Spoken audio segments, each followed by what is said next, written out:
Job chapter 15, 1-35. Then answered Eliphaz the Temanite and said, Should a wise man utter vain knowledge and fill his belly with the east wind? Should he reason with unprofitable talk, or with speeches wherewith he can do no good? Yea, thou castest off fear, and restrainest prayer before God. For thy mouth uttereth thine iniquity, and thou choosest the tongue of the crafty. Thine own mouth condemneth thee, and not I. Yea, thine own lips testify against thee. Art thou the first man that was born, or wast thou made before the hills? Hast thou heard the secret of God, and dost thou restrain wisdom to thyself? What knowest thou that we know not? What understandest thou which is not in us? With us are both the grey-headed and very aged men, much elder than thy father.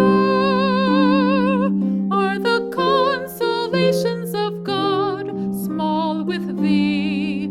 Is there any secret thing with thee? Why doth thine heart carry thee away?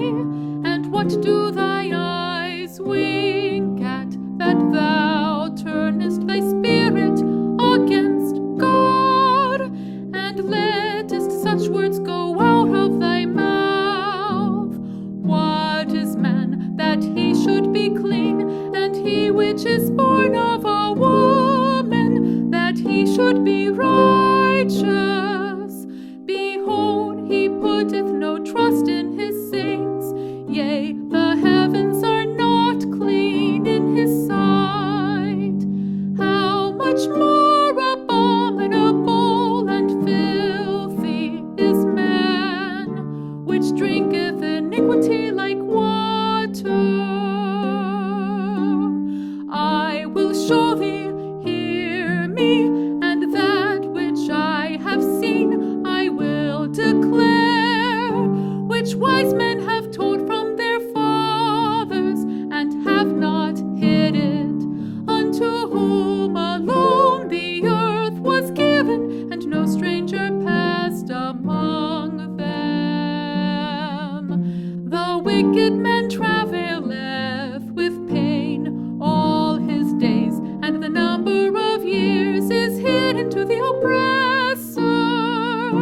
A dreadful sound is in his ears. In prosperity the destroyer shall come upon him.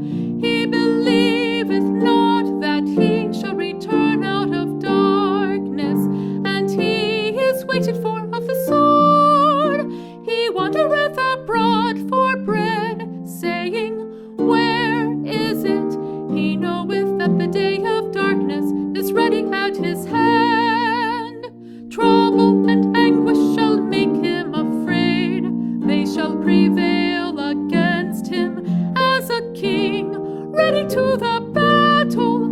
For he stretcheth out his hand against God, and strengtheneth himself against the Almighty.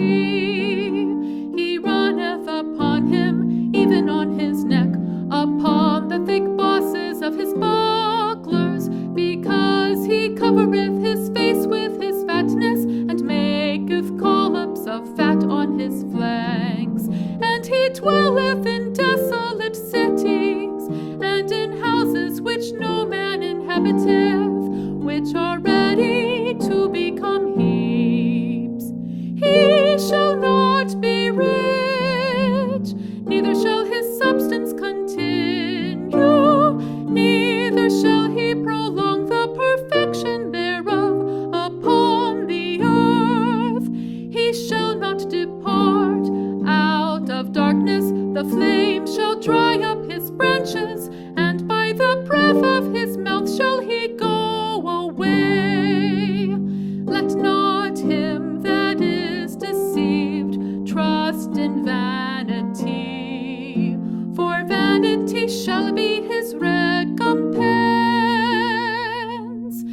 it shall be accomplished before his time, and his branch shall not be green. He shall shake off his unripe grape as the vine, and shall cast off his flower as the olive. For the congregation of hypocrites shall be desolate, and fire shall consume the tabernacles of bribery. They conceive